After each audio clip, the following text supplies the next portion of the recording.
আসসালামু আলাইকুম everyone, welcome to my new blog. Hope you are all good. আজকের ব্লগটা থাকছে আমাদের পার্কি সি বিচ ট্যুর নিয়ে। আমরা সকালের দিকে রওনা হই পার্কের উদ্দেশ্যে এবং 1-2 ঘন্টার মধ্যেই আমরা এখানে পৌঁছে যাই। আর ওয়েদারটা সেদিন ছিল অনেক মেঘলা, হালকা হালকা বৃষ্টি পড়ছিল। সমুদ্রটা দেখে আমার কয়েক মিনিটের জন্য মনে হয়েছিল যে আমি কক্সবাজার চলে এসেছি। অনেক সুন্দর ছিল। আমরা চাটগাঁয়ের মানুষেরা আসলেই অনেক লাকি।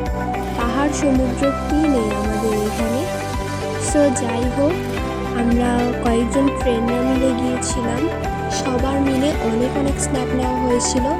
আর রাস্তাগুলো এত সুন্দর ছিল, মাশাআল্লাহ, মনে হচ্ছিল যেন আমি বাইরের কান্ট্রিতে চলে এসেছি। যারা যারা চট্টগ্রাম ভিজিট করেন নাই অবশ্যই ভিজিট করবেন। এখানে আমাদের স্ন্যাপগুলো একটু ছোটো ছোটো ক্লিপ অ্যাড করেছি।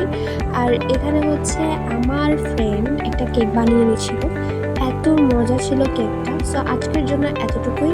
ততক্ষণ পর্যন্ত সুস্থ থাকবেন, ভালো থাকবেন এবং বেশি বেশি করে লাইক, কমেন্ট, সাবস্ক্রাইব করবেন।